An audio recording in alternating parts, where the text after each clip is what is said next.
America has a love affair with bacon. But how would your life change if there was suddenly a bacon shortage? Why are you crying? Because I love bacon.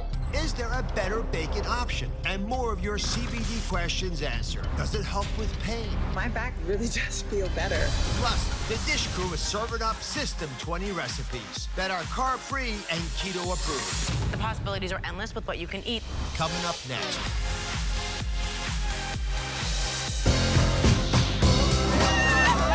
Are you ready for season 11?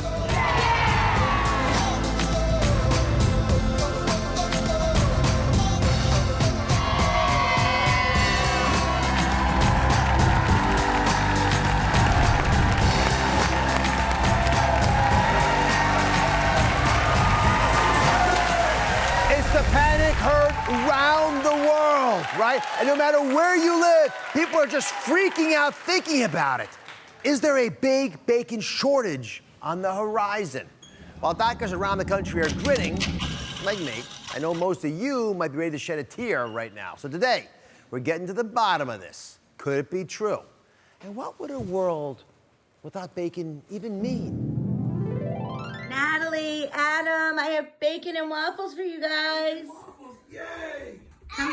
Come sit. Wait, is that turkey bacon? There's no more pork bacon. This is a joke, right? No, it's not a joke. Did you hear on the news? What? There's no bacon in America. There's no what? No bacon in America. Shortage of bacon? Yeah. Oh. We have a shortage of regular bacon right now. What? Like a shortage of bacon? Yeah. it's Like real crazy. bacon shortage? Like Yes, what? we have to tell everybody that there is no regular You guys are a bacon. pancake house. How's that? What am I gonna have for breakfast? Is there really? You're out of regular bacon. Wow. We are out of regular bacon. I can't do it well with turkey bacon. That's not gonna work. Oh my goodness. I don't know, maybe oatmeal? You're really? Why are you crying? Because I love bacon. But there is no more bacon. Yeah. I'm not eating that. I'll eat the waffle. I'm not eating Come on. Adam, it's bacon. Cheers. Cheers. Adam, it's bacon. Here to get to the bottom of America's biggest bacon fear is Butcher Matthew Katakis. So whether doctors like it or not, right, bacon is everywhere. How did it become America's favorite food? Well, believe it or not, Dr. Oz, our obsession with bacon isn't even a century old. It goes back to the days when bacon and pork was a peasant food. So it was cheap, readily accessible and available, became a staple of our diets. Fast forward to World War II, there was so much bacon that the US government was asking Americans to donate the bacon grease and the pork grease to be used as explosives and bombs during the war effort. Are you kidding me? No, I'm telling you, goodness. that's what was going on. And then in the 90s, America became even more obsessed with pork when bacon was put in everywhere. Bacon cheeseburgers, bacon-wrapped avocados, bacon-wrapped everything. So guess what? We're a bacon-loving nation. We got bacon-infused cocktails here. That's right. I don't know if they're any good. All right, here's the thing, guys. Americans eat 18 pounds of bacon every year. To put it in perspective, we eat 15 pounds of fish as a country. So it's a lot of bacon. Now, you argue there's a global increase in the demand of bacon. It's changed everything, and that creates a potential for shortage. So what went down? Well, let me tell you, Dr. Oz, the Chinese market is one of the largest markets for pork consumption. In fact, the Chinese consume 88 pounds of pork per person per year. That's a lot of pork compared to Americans. 4 times more than us, Right? Yeah. And what's going on there is the swine flu epidemic has hit, and therefore, the Chinese are looking to us for their demand. And guess what? Prices are probably going to have to go up a little bit. So we have to have some storage, I gather. Is the storage that we have adequate? Are we falling behind? Are we going to really literally have a bacon shortage? I saw that kid crying in that video earlier. Well, not to worry, Dr. Oz, because America's a stockpile nation. After World War II, we didn't want to run out of anything. So our stockpiles of pork bellies are up 34%, the highest they've ever been. I love it. All right. So let's get into production for 1 second. I want you all to understand this. How long does it take from the moment the little piglet is born until you have bacon? Well, if we start with a 50-pound pig in, say, May, it'll be ready for production around November. So 7 months from start to finish. And then what happens is the carcass is sent to the processing plant. The belly is removed. It's cut and sized, and it's cured or brined for flavor, then smoked for 3 or 4 hours, and then finally sliced and packaged and sent to your supermarkets and grocery stores. So what I'm getting clear is we can take a deep breath, sigh of relief. We don't have a bacon shortage. But so it's not disappearing from your shelves anytime soon. Got that. But the price is what I always worry about, because as soon as people start thinking there's a shortage, both the people making the pork and the people buying the pork begin to bid the price up. So are we looking at increased prices? Well, first things first, we're good till 2025 when the Chinese will be able to come back. Come back from this shortage, right? And they'll be able to catch up with their production. In the meantime, though, maybe it's time to take a bacon break, like I was saying, because even though it's tasty and good, it's become such a staple that maybe we should treat it as a treat again. I mean, I'm a butcher. I love bacon, but maybe we should be worrying about our hearts as well. All right, so for all the bacon lovers out there, listen to the butcher. He's talking sense here, including low-carb folks, keto people. Don't panic about the bacon, but think, is there another option? When we come back, is there a better bacon? What you need to know about bacon alternatives, you will love this.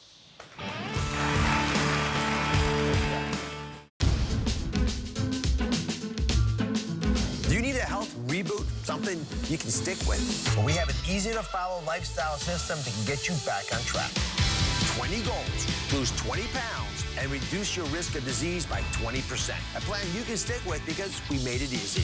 From the way you eat to how well you sleep and how you manage your stress every day. System 20 for 2020. It feels good.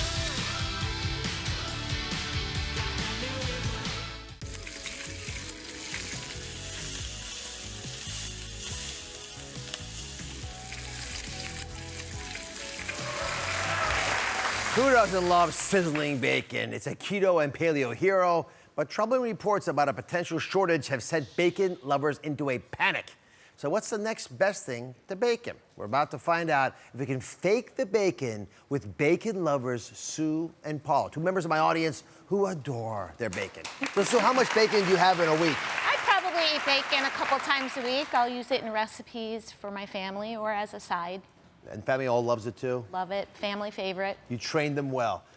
What's your biggest concern about replacing bacon, Paul? So that was my father on that video, the old guy. Turning around? Yes. Hilarious. Yeah, so he's 97, and he knows what's going on, so he loves real bacon. So if I try to, like, slip in something else, that might not go well with him. I love your response. He went, what?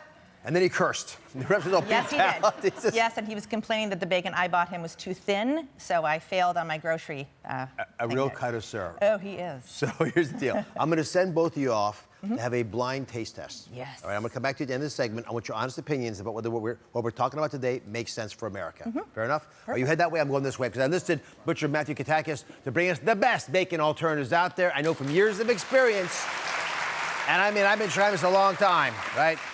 Not to tease my pork bacon lovers with turkey bacon. So I'm not throwing turkey bacon out. I'm throwing out beef bacon. Beef bacon. What do you think as a butcher?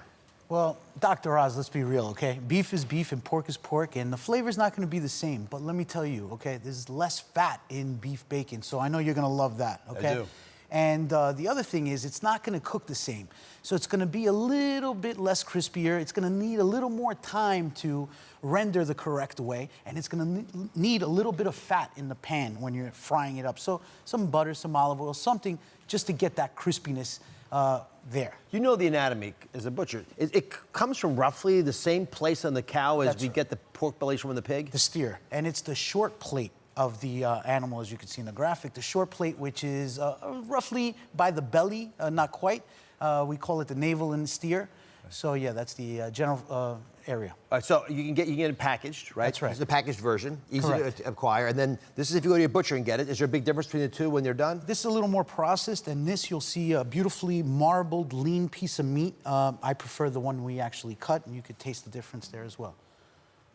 There's a difference, but I got to say, both these are better than I expected. Yeah, hey, you know what? We're actually have to wean ourselves off that bacon and get into some healthier options. 130 calories, 7 grams of protein in 2 slices, and it's only $6 per package. That's right. So worth considering. That's correct. Especially if you don't like turkey bacon. All right, next up, salmon bacon. Hold on, guys.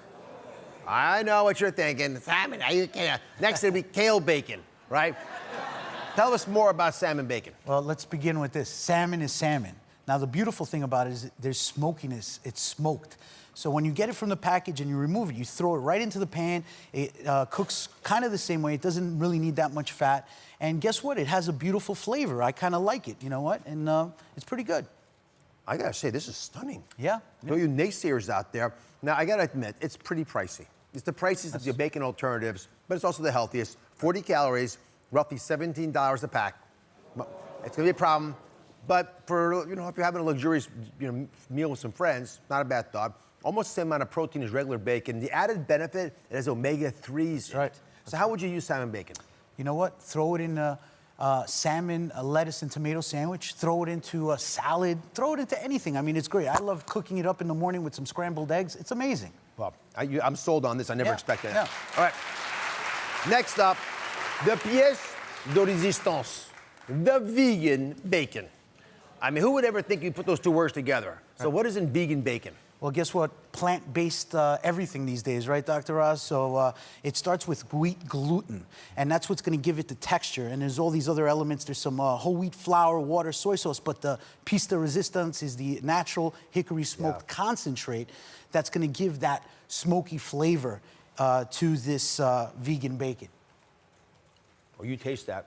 You know, once you give it that flavoring from the hickory, as you mentioned, right, you can get a lot of things past people. Yeah. This texture is not bad compared to the beef, right? You can tell the beef's different. Yes. This should be a little, you know, a little hard pressed. Right. All right, 125 calories per serving, 12 grams of protein. That is more than some of the animal meat bacon. That's correct. So what does it cost? Where do you find it?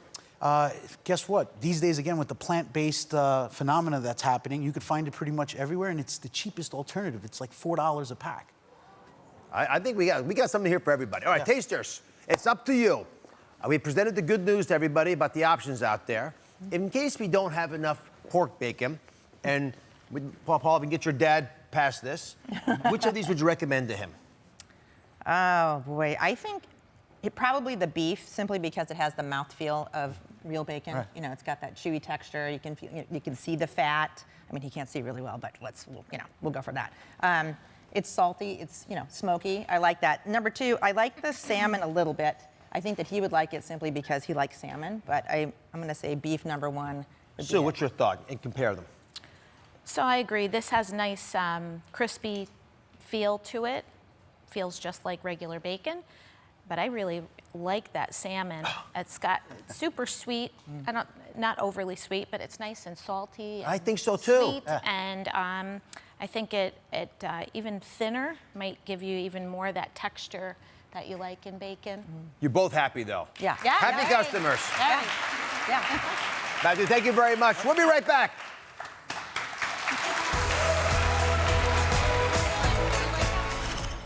Up next, we've been investigating 99 questions about CBD. Today, we answer the big question: will it help your pain?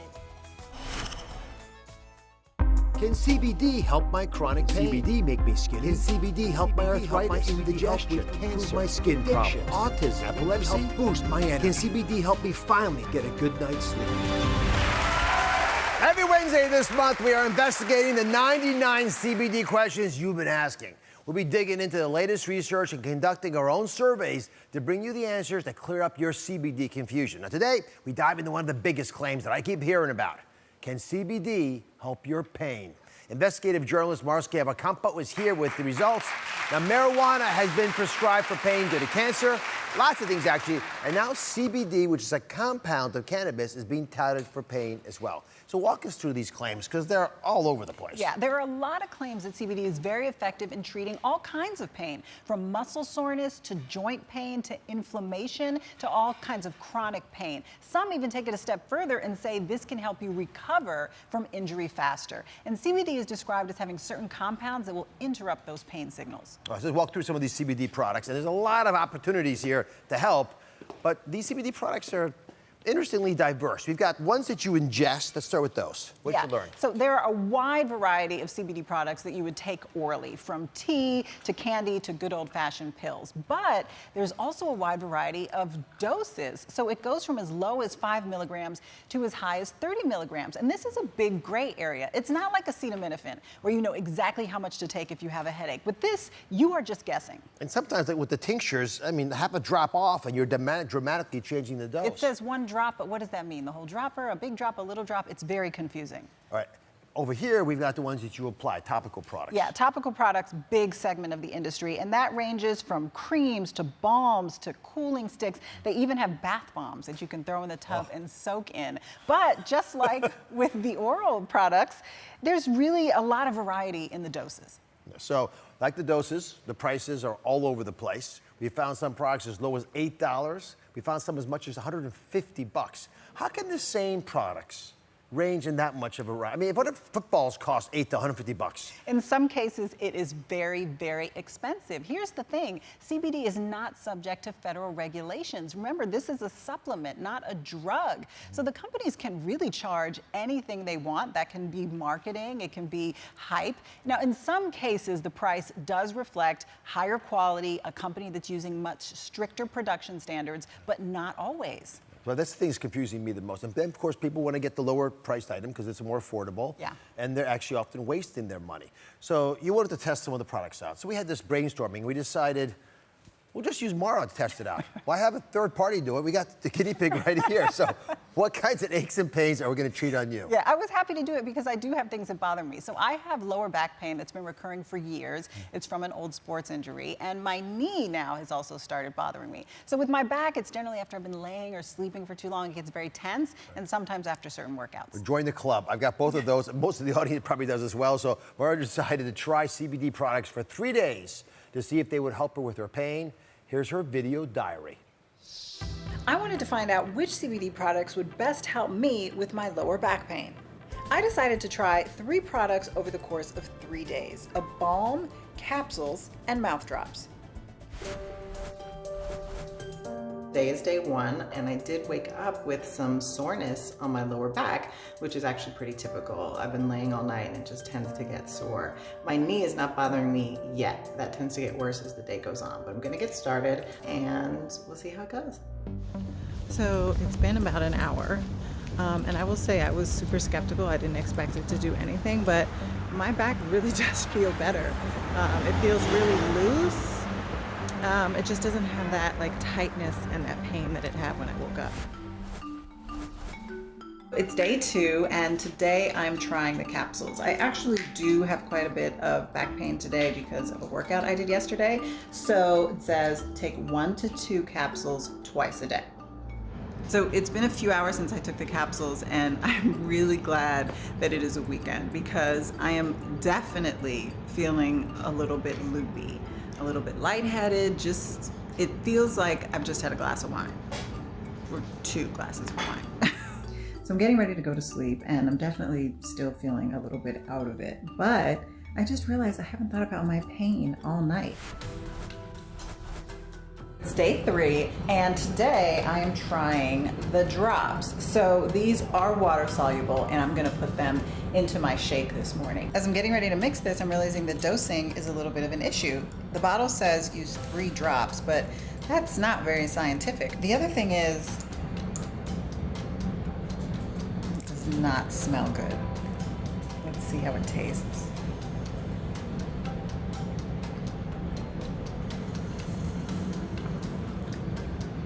Tastes like my normal shake, so that's a good thing.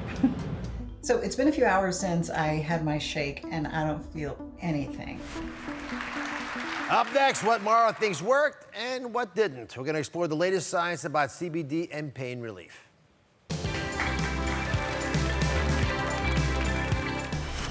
Next week in our CBD series, can CBD help protect your brain from dementia and Alzheimer's? It's the most controversial claim that I had to investigate for myself. Is it all hype, or does it really help? Tune in next Wednesday.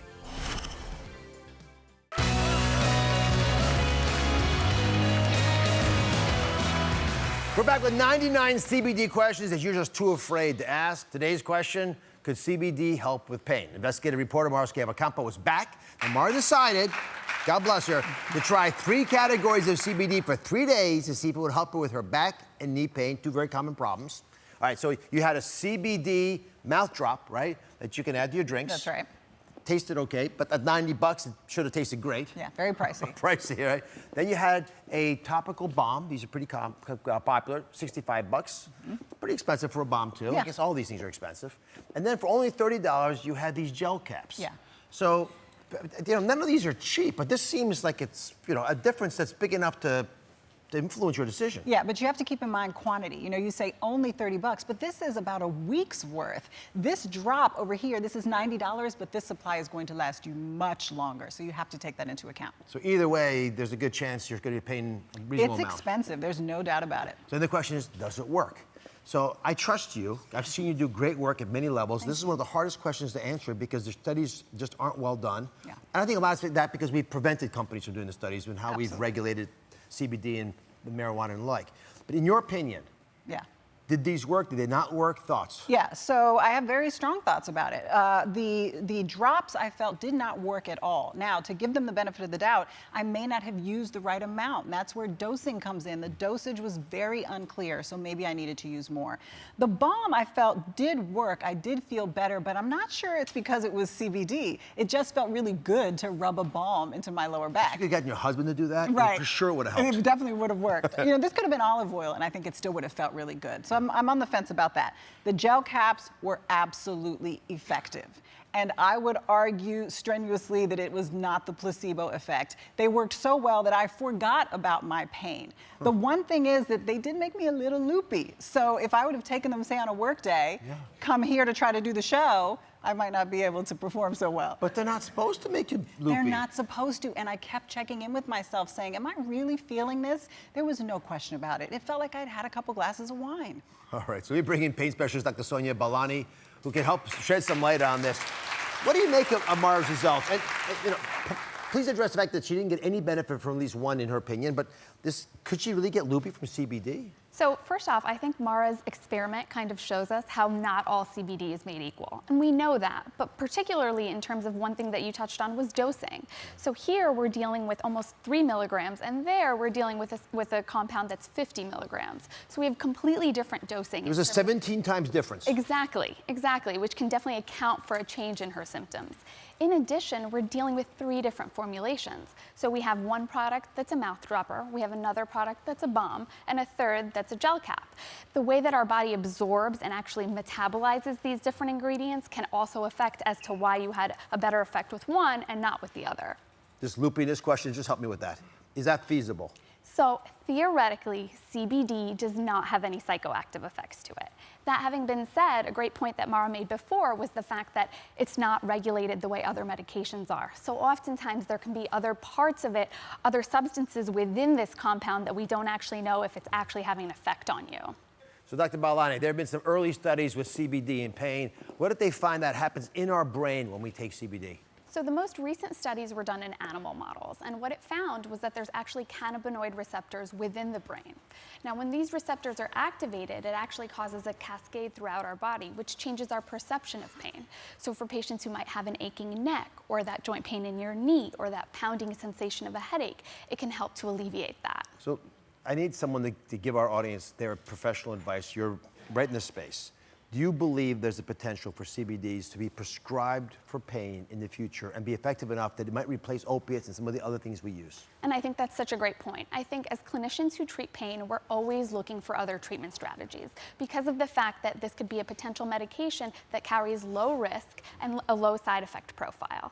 That having been said, for patients that are on chronic opioids, perhaps adding CBD as a complementary therapy can help to decrease the dose of opioids that they're taking. For patients who haven't even been started on these medications, potentially helping them from starting on something that has a higher risk.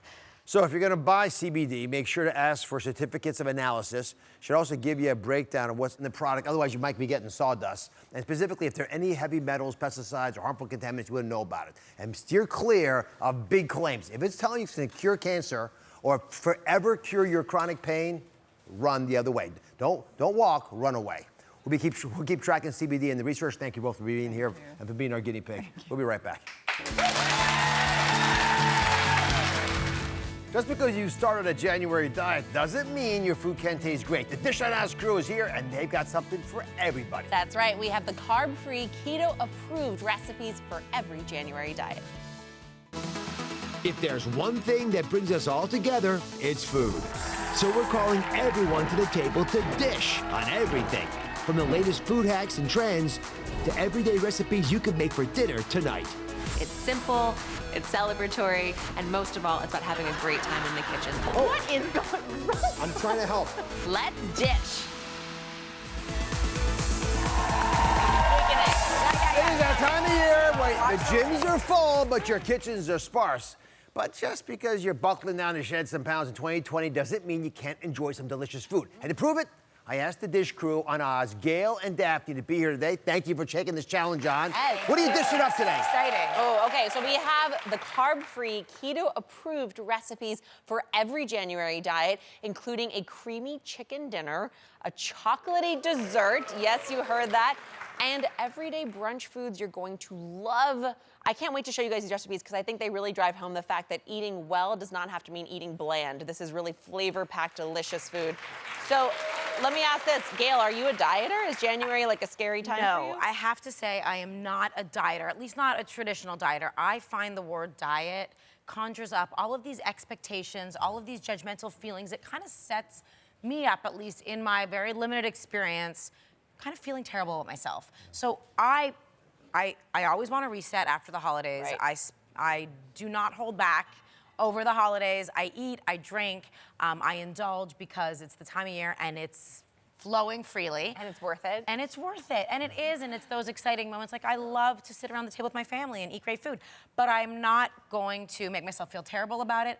January, I do want to reset. I do want to eat more cleanly. I want to pack in more veggies and just being kind of moderate. Balance is what I go for, and also stepping up my exercise. You have the healthy approach. That's what we need to do. It's hard, as we all know. We struggle. Well, we've tried to make it a little easier because I don't want to have a diet this year, all right? But if you want to reduce your risk of disease by up to 20% in 2020, it's a big number, 20%, and also lose 20 pounds, not by amputating a limb, but by doing the right thing for a period of time, we're going to offer you something called the System 20.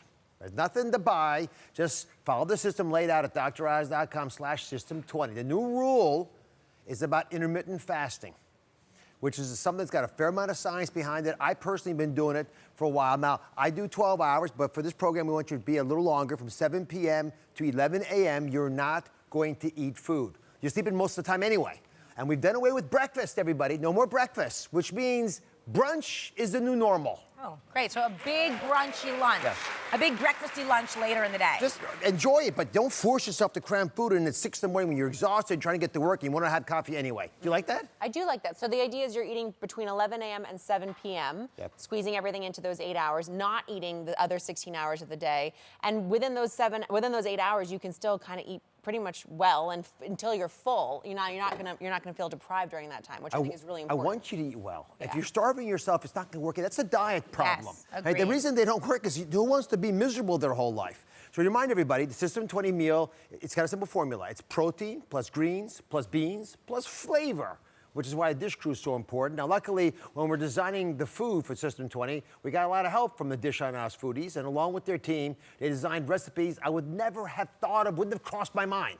Like, for example, you see here a collard green wrapped burrito, which you're going to want to bring it to work and show off to your colleagues every day. Daphne, dish the details on this. I can't wait to eat this. This is the way that I love to eat, and the way that I sort of approach it is, are there little swaps I can make, like swapping out the burrito wrap for a collard green, which we're going to do here, without sacrificing the experience of eating, the celebration of eating, which I think is so important when you're trying to adopt a new mindset. I loved what you said, that it's about becoming mindful again. It's about, we're carefree during the holidays, we're having a great time. January is about coming back into your body and checking in. So this is going to be a really simple, fun combo for the collard green tortilla wrap.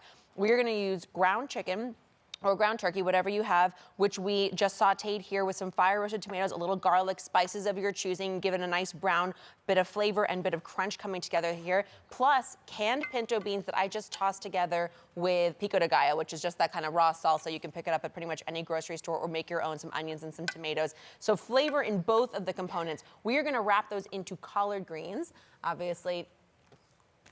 I find collard greens so beautiful. They're like prehistoric. They are. They're a fan, you guys. It could be. We can make a flower arrangement. It's a bird. It's a plane. But what we're actually, it does generate quite a bit of fanning.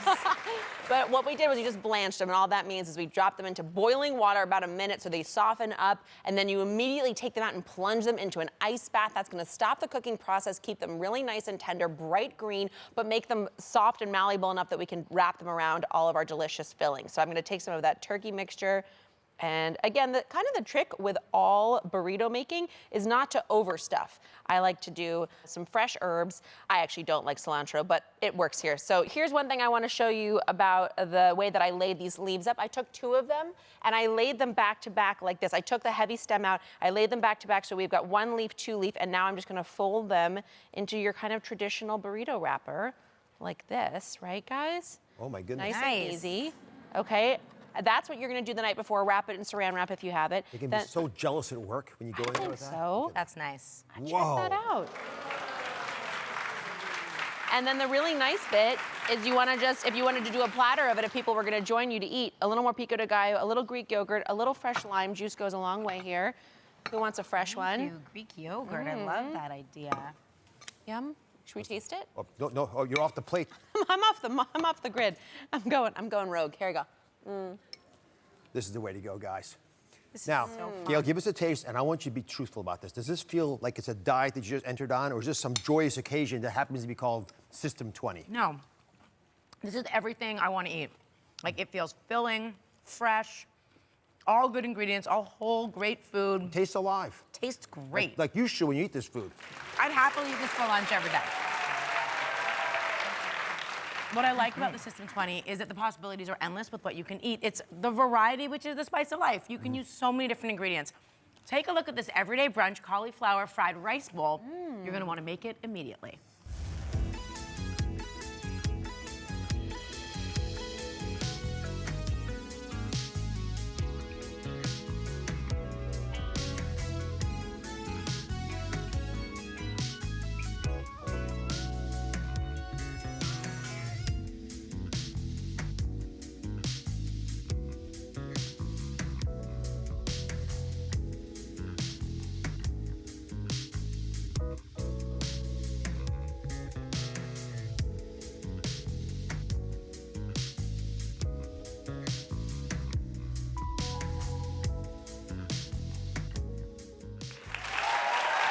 When we come back, the carb-free, keto-approved chicken recipe your whole family will love. Stick around.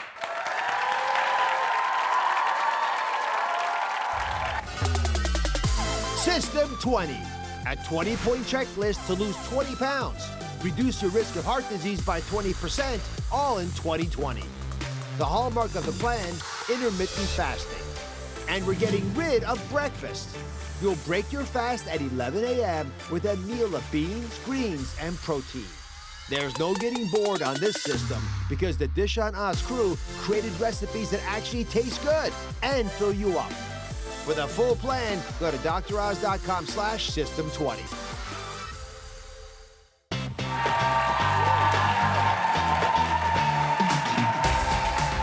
We're back with the Dish on Us carb-free, keto-approved recipes for every January diet. Gail, what are we making? All right, well, I've been hearing a lot about keto. So many of my friends are doing keto. I'm not quite sure of all the things there are to say about it, but I do understand that you're lowering your carbohydrates, eliminating carbohydrates, and instead adding more fats, which puts your body into ketosis, helps you burn fat more efficiently, right?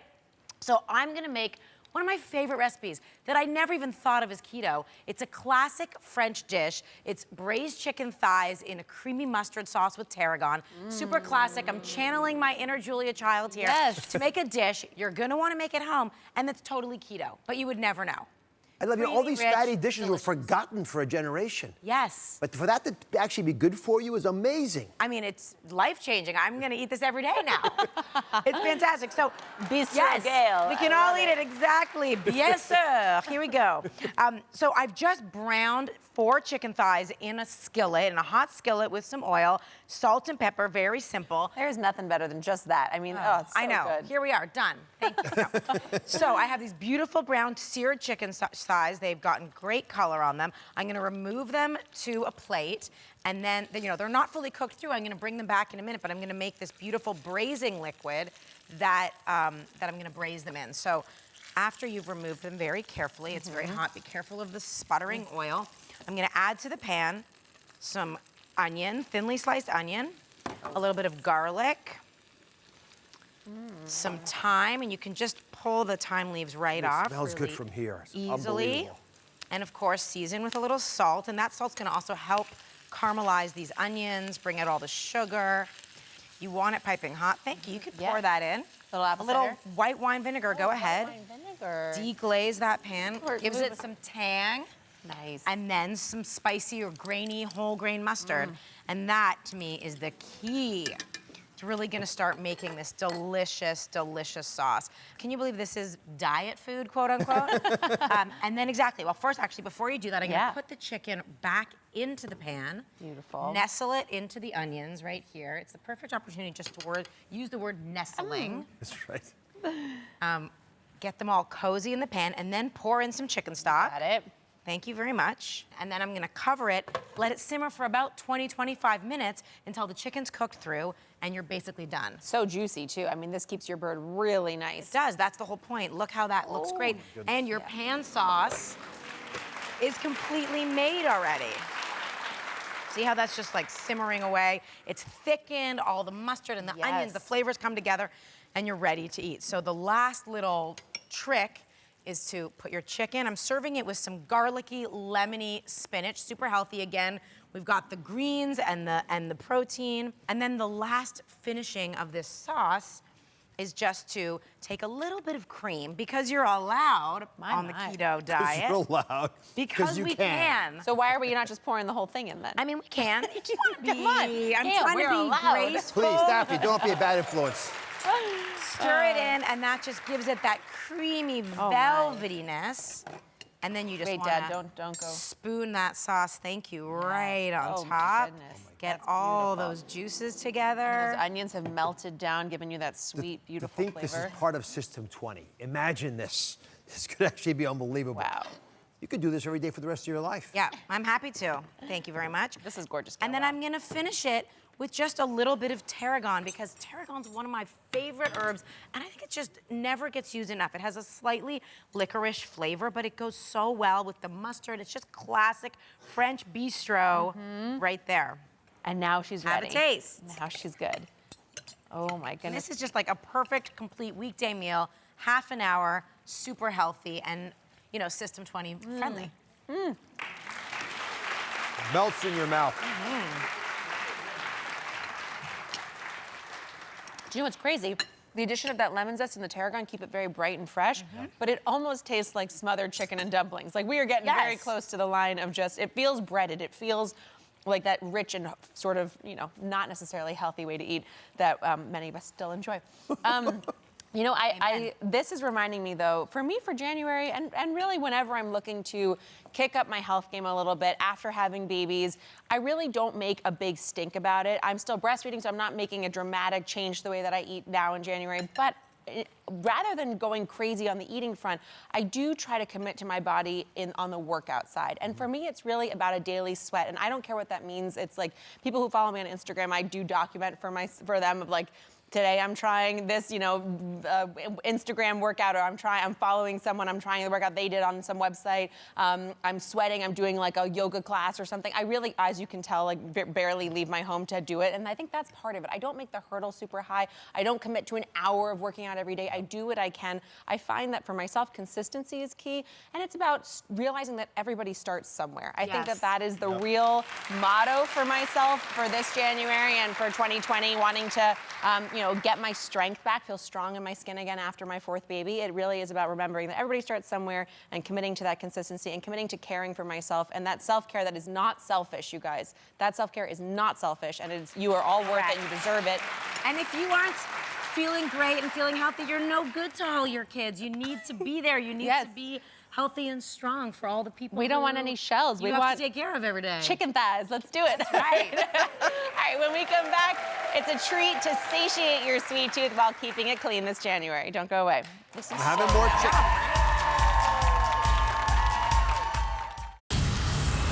Jamie Kloss, 1 year after the abduction, escape, and rescue. A family friend reveals how she's doing today. I know the family is working very hard. They are protecting her. That's coming up tomorrow.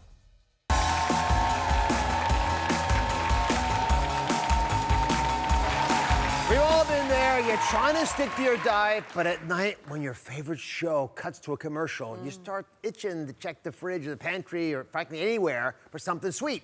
Well, Daphne has another low-carb keto recipe trick that you're gonna love. Dish the details. Yes, and keyword delicious, actually. This is keto, but it's also delicious. We have here these beautiful coconut milk chocolate mousse. They made them in an espresso cup here for portion control. I'm gonna show you how you make it. So it's really simple. All we did was take equal parts bittersweet chocolate and unsweetened chocolate that we melted. And once they're melted and combined together, we added them to some full-fat coconut milk. Let that mixture combine, which is what we have here, and cool. And once it's blended together, we're gonna stick it over an ice bath, nestle it right there into your ice bath. Word of the day, nestle. It is. It's lovely, cozy word. And get your arm workout in like this. This is literally gonna take 5 minutes.